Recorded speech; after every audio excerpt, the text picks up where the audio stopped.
Our correspondent Deepika Mathur joins us from Bihar's Patna. Deepika, good morning. Now, with both phases of polling successfully concluded in Bihar, all eyes are now on the big day, 14th of November, for counting. It is a little too early to contemplate about the result of the elections, but then I would want you to help us understand, how do you gauge the political pulse of the state?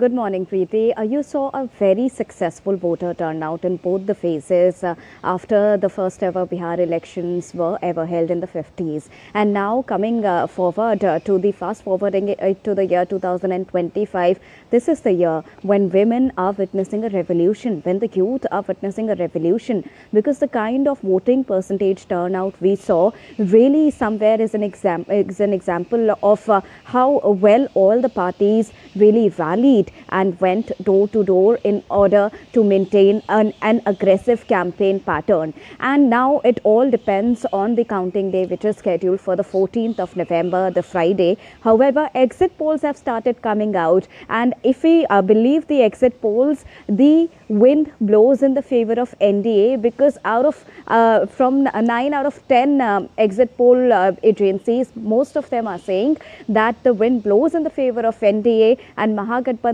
comes at the second position, with the other parties really having no chance anywhere. And even this also includes about the Jan Suraj party, the newly emerged party of Prashant Kishore. However, we were expecting that Jan Suraj party would be somewhere able to cut the votes of people here, but seems like, as per the exit polls so far, seems like that they are not being able to gain the confidence of the people here, because Bihar, the people have come here in large numbers to vote, and they have a lot many issues, and all those issues were taken care by the oldest parties here. Now all the parties who've come, there are around 5 parties with the NDA, there are 7 parties including the regional parties with the Mahagathbandhan or the Grand Alliance. So all the parties, they really understand the pulse of Bihar, and we witnessed the result of it in their manifestos, the promises that they brought up with their respective manifestos, which means that they understood the real pulse of Bihar. So people came out in large number to vote for these people.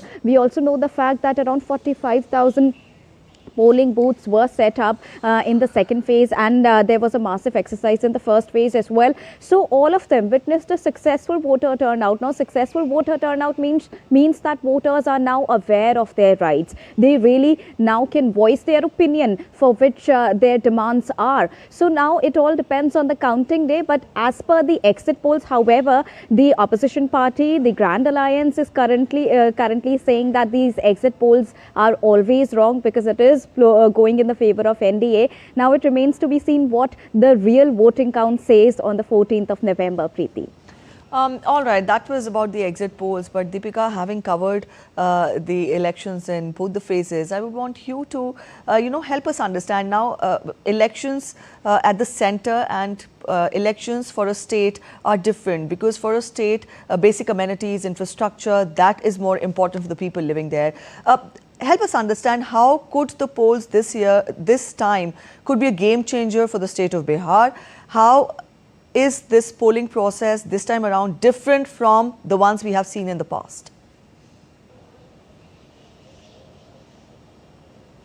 When we talk about the issues, because you said that infrastructure has always been a main cause, a main requirement for all the voters in the center, but somewhere in Bihar also, because Bihar is such a vast state, somewhere in Bihar also infrastructure remains the key need for all the voters here. Because when we went to the backward areas, backward seats like Arwal, Jahanabad, Ghosi, all of them are very least developed. We also know the fact that a few of the areas of Bihar, including Jahanabad, were hit by Naxals till the year 2005, and they got free after that only, which means that they are still very much least developed areas. So they remain, the voters there, they demand development for the people here, and we don't have proper schools, we don't have proper sanitary,